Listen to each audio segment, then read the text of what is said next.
সকাল থেকে ভাবছিলাম যে কী নিয়ে আলোচনা করা যায়। আর এই মেগা সিটিগুলোতে আসলে আমার একটা হাদিসই বারবার মনে পড়ে, যে হাদিসটাকে আমরা হাদিসে জিবরিল বলি। যদিও আজকে আমি হাদিসে জিবরিল নিয়ে আলোচনা করছি না। এই হাদিসে জিবরিলের মধ্যে জিবরাইল আলাইহিস সালাম মানুষের রূপ ধরে জনগণের সামনে নবী সাল্লাল্লাহু আলাইহি ওয়াসাল্লামের কাছে এসে হাঁটুর সাথে হাঁটু লাগিয়ে বসে 4টা প্রশ্ন করেছিলেন। তার প্রথম প্রশ্নটা ছিল যে ইসলাম কাকে বলে, ঈমান কাকে বলে, ইহসান কাকে বলে এবং কিয়ামত কবে হবে। চতুর্থ প্রশ্নের উত্তরে নবী সাল্লাল্লাহু আলাইহি ওয়াসাল্লাম বলেছিলেন, মাল মাসউলু আনহা বিআ'লামা মিনাস সাইল। যে বিষয়ে জানতে চেয়েছেন এ বিষয়ে প্রশ্নকারী উত্তরদাতার চেয়ে বেশি জানে না, বা উত্তরদাতা প্রশ্নকারীর চেয়ে বেশি জানে না। মানে কেউই জানে না এক্স্যাক্টলি কখন কিয়ামত হবে। তখন তিনি পঞ্চম প্রশ্ন করেছেন। জিবরাইল আলাইহিস সালাম বলেছিলেন যে ফাআখবিরনি আন আমারাতিহা, তাহলে কিছু আলামত বলে দিন। তো নবী সাল্লাল্লাহু আলাইহি ওয়াসাল্লাম দীর্ঘ 23 বছরের এই নববী জীবনে অনেক আলামতই বলেছেন। এই হাদিসে গিয়ে তিনি মাত্র 2টো আলামত বলেছেন।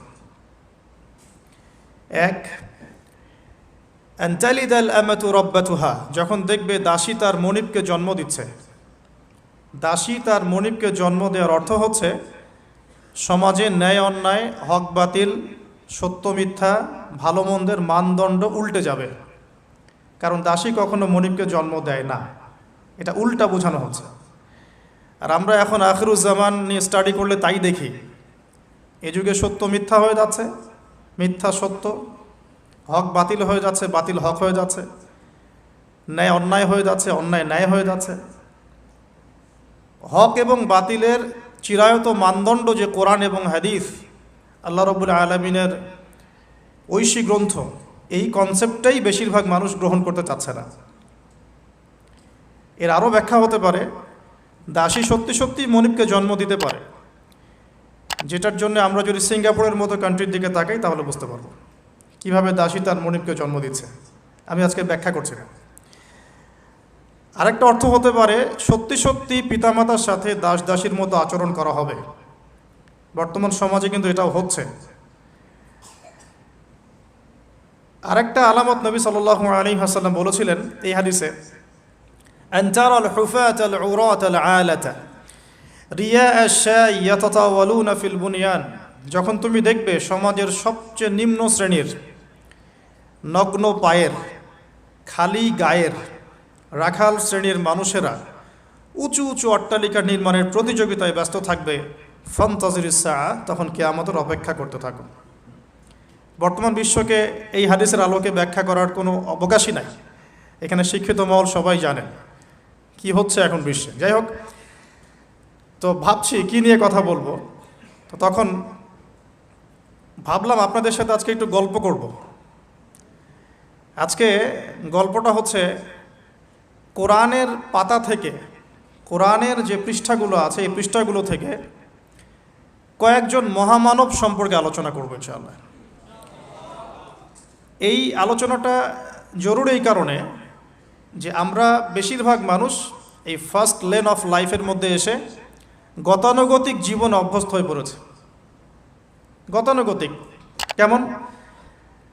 আমরা জন্ম নিব, কোথাও পড়াশোনা করব, পড়াশোনাটা হতে পারে সেকুলার পড়াশোনা, হতে পারে এথিস্ট পড়াশোনা, হতে পারে ইসলামিক পড়াশোনা। এরপরে আমরা আমাদের শৈশব কাটাবো খেলতামাশার মধ্য দিয়ে, কৈশোরে যাব। আর কৈশোর মানে এখন কিশোর গ্যাং, আপনারা হয়তো অনলাইনের মধ্যে সবাই জানেন বিষয়গুলো। সব দেশের পরিস্থিতি একরকম নয়, তবে আমি আমার পরিবেশ থেকে কথা বলছি আর কি। এরপরে আমরা যৌবনে যাই, আর যৌবনে গিয়ে আমরা আমাদের নিজেদেরকেই বিশ্বের সব কিছু মনে করি, দুনিয়ার সব কিছু আমরাই। এই যৌবনকালটাকে আমরা বেশিরভাগ যুবকই আল্লাহ পাকের পথে উৎসর্গ করার মানসিকতা রাখি না। আমরা আনন্দ ফুর্তি, খেলতামাশা, হারাম অ্যাফেয়ার্স, মাদকদ্রব্য, কোনো কোনো সময় পলিটিক্যাল অ্যাফেয়ার্স, এইসবে ব্যস্ত হয়ে থাকি। যৌবনটা আমরা এভাবে নষ্ট করি বেশিরভাগ মানুষ। এরপরে আমরা চলে যাই জব সেকশনে। বিবাহ শাদী করার পরে রেসপন্সিবিলিটি আসে, জবে ঢুকি, জব করি, স্ত্রী সন্তান হয়, তাদেরকে ভরণ পোষণ দিতে হয়। আল্লাহকে ডাকার সময়টা খুব একটা হয়ে ওঠে না। শেষ বয়সে গিয়ে ফিকির হয় যে আমার জীবন থেকে 40-50 ইয়ার্স চলে গেছে, now I should you turn towards আল্লাহ সুবহানাহু ওয়া তাআলা। ব্যাস, তখন আমি চিন্তা করে একটা চিল্লা দিব, একটা উমরা করব বা একটা হজ করব, এবং আমি আমার সমস্ত সিন থেকে মুক্ত হয়ে যাব। আমরা একটা গতানুগতিক লাইফস্টাইলে অভ্যস্ত হয়ে গেছে।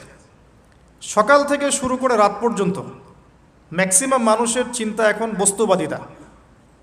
বস্তুবাদিতা মানে ম্যাটেরিয়ালিজম, মানে দুনিয়া, দুনিয়া এবং দুনিয়া। মানে কি করলে আমার দুনিয়াতে ভালো হবে, কি করলে আমার খাবারটা ভালো হবে, বাড়িটা ভালো হবে, রিজিকটা ভালো হবে, আমার স্ত্রী সন্তান একটু ভালো থাকবে। এই যে চিন্তাগুলো, আল্লাহ এবং তার রাসূলকে অ্যাভয়েড করে এই যে চিন্তাগুলো, এই চিন্তাটাকে আমরা বলি বস্তুবাদিতা, ম্যাটেরিয়ালিজম। দেখবেন গতানুগতিক লাইফস্টাইলে এখন এই পৃথিবীর বেশিরভাগ মানুষ বস্তুবাদী। এটা দেখার জন্যে, বোঝার জন্যে জাস্ট আপনার হৃদয়ের চোখ, হৃদয়ের কান, হৃদয়ের ইন্দ্রিয়গুলো একটু উন্মুক্ত করতে হবে। আর হৃদয়ের চোখ, হৃদয়ের কান উন্মুক্ত হবে তখনই যখন আমরা আল্লাহ এবং তার রাসূলের সামনে আত্মসমর্পণ করব, তার আগে নয়। তো বেশিরভাগ মানুষ বস্তুবাদিতায় লিপ্ত থাকে। আবার দেখি কিছু মানুষের সারাদিন ফিকির একটাই, পলিটিক্স, পলিটিক্যাল অ্যাফেয়ার্স, পলিটিক্স, কীভাবে পলিটিক্স করব, কীভাবে অপোজিশনকে ডমিনেট করা যায়, কি করলে তার ক্ষতি করা যাবে, কি করলে তাকে ওভারটেক করে আমি সামনে যেতে পারবো। কিছু মানুষের চিন্তা ইকোনমিক সেকশনে, আল মাল, কীভাবে মাল অর্জন করা যাবে। আমার 2 তলা বাড়ি আছে, কিভাবে 4 তলা হবে। 2টা বিজনেস আছে, কিভাবে 10টা হবে, 5টা হবে। আমার 100% জমি আছে, কিভাবে 200% হবে। আল মাল। এই শ্রেণীর মানুষকে নবী সাল্লাল্লাহু আলাইহি ওয়াসাল্লাম আব্দুদ দিনার বলেছেন, দিনারের দাস। আব্দুল্লাহ নয়, আল্লাহর দাস নয়, দিনারের দাস। আরও কিছু মানুষ আছে, আমরা এখন সায়েন্স এবং টেকনোলজির অগ্রগতির খোরা অজুহাত তুলে সরাসরি আল্লাহকে ডিনাই করে ফেলছে, এবং এই মতাদর্শ সমাজে বাস্তবায়নের চেষ্টাও করছে। এডুকেশন সেক্টরে হোক, সংস্কৃতির নামে হোক, সামাজিক অ্যাসোসিয়েশনের নামে হোক, মুক্ত চিন্তার নামে হোক, আমরা ডে বাই ডে যুব সমাজের একটা বড় অংশকে এথিস্ট বানাচ্ছি। আবার কিছু মানুষ সারাদিন সংস্কৃতি নিয়ে পড়ে আছে, গান বাজনা, নাট্য, কলা ইত্যাদি ইত্যাদি। কিছু মানুষ সারাটা জীবন ঢোল তবলায় কাটিয়ে দিচ্ছে। কিছু মানুষ সারাটা জীবন একটা গিটারকে নিয়ে কাটিয়ে দিচ্ছে, একটা মিউজিক্যাল ইনস্ট্রুমেন্ট নিয়ে কাটিয়ে দিচ্ছে। কিছু কিছু দিনী বোন সারাটা জীবন অপসংস্কৃতির অন্ধ অনুকরণে কাটিয়ে দিচ্ছেন। এবং আপনাদের কাছে, সরি ফর মাই ল্যাঙ্গুয়েজ, অনেক সময় মনে হচ্ছে সৌন্দর্যই সব কিছু। আল্লাহ রাব্বুল আলামিন হয়তোবা মনে হয় আমার বাহ্যিক সৌন্দর্য দেখেই বিচার করবেন, ভাবটা এরকম। কিছু কিছু যুব সমাজ সারাদিন PUBG, free fire, mobile games, addiction, YouTubing, Facebooking, অস্থির অবস্থা, অস্থির। ঠান্ডা মাথায় 1 সেকেন্ড বসে চিন্তা করতে যাচ্ছে না যে তাকে আল্লাহ বা কেন সৃষ্টি করেছে। তো এইরকম ভেরিয়াস কাইন্ডস অফ পিপল আমাদের এই সমাজের মধ্যে, যে কোনো কান্ট্রির দিকে আপনি তাকাবেন এই দৃশ্যটাই পাবেন।